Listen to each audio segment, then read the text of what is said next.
What anime and manga means to me is it's cartoons, but it can also be a lot more than that. You can express emotions and feelings. If you love anime or manga or want to see how animation works, do this program. Meeting like actual people who do this and getting it from the source was just wild. You get to do animation, you get to do voice acting, you get to do digital art and color your own character. The thing that I really liked most was animating. It sort of teaches you how to like refine your style and refine your artwork. When we were working with the toning, it was really cool because it added like a whole different atmosphere to that scene. And it's like one of the skills I hope to take back when I come back to America. It was a lot of fun to voice act. It way helped my Japanese. Like, it's just so cool. If you watch anime, going on this trip is like a dream come true. It seems like when people associate culture with things, it's something of the past and you can forget about it once the future happens. But in Japan, it's kind of both. A lot of technical advancements, but they still have traditional values. The Buddhist temple felt like a different world. When you walk in, you know, the lights are dim, you have to take your shoes off, and we meditated. That was crazy. The time really flies by. In this long trip, you need some of that. And when the bell rings, you're just transported back into the real world.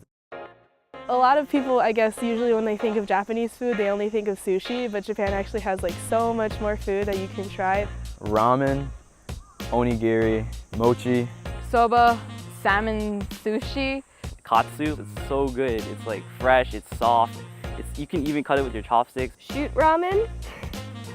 I've never seen anything like that before. When it comes to breakfast time, it's not the usual American breakfast. Like normally we'll eat like onigiri, which is like a rice ball stuffed with like salmon, wrapped in seaweed, sprinkle a little salt on it. I'm also trying a lot more food because like I didn't really like fish in general, but like I'm getting a lot more used to eating it. Trying different foods and such, you sort of learn what you like and you don't like here.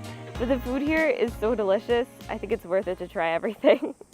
We took Japanese and it was kind of hard, but it was still interesting and fun. It like really helps a lot that I could like understand little parts of conversations here and there and like know when to say. Be prepared to speak to new people. For example, our teacher actually made us interview a few people outside of our classroom and we used the words that we learned in class.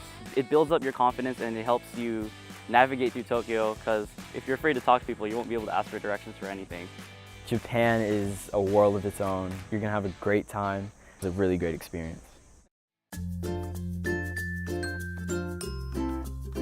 Most of the time when you go to Japan as a tourist, you just go to Tokyo or the big cities and you don't really think about what daily life is like. But then actually coming to Nanae and then living with a family puts it all into perspective. I'd say the homestay experience really made me comfortable. The people here are amazing. They care for you. It just felt like a second family to me.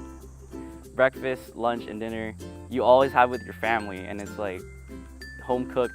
Sometimes they challenge me to speak in Japanese so I can practice it. Meeting students at high school, you only have a select amount of words you can use, but somehow we were still able to communicate. You're meeting students like they're just like you, but they're from an entirely different country and you can still find like ways to connect even if it's through like hand motions. You really feel welcome even though it's like in a completely foreign country. They'll always be so welcoming and kind to you. Well, I think one thing I'm going to definitely take from it is how I treat others because they treat each other with like the best respect and I want to take that with me back home.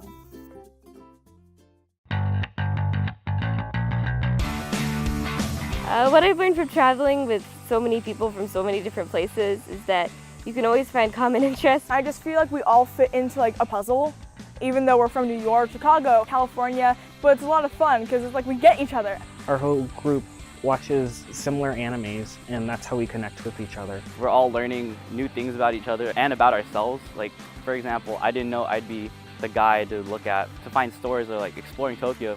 I would like doubt myself a lot like when it came to like my social skills, and now that I've like met this group of people, I've been a lot more calm about that. Talking to people about the similarities and the interests that we have helps me with my social skills and also it gave me a different outlook on my art. You just connect really easily with them. I've like learned to calm down in certain situations by watching another person's reaction. Just learn to get along with your group and make a lot of lifelong friends. Amazing.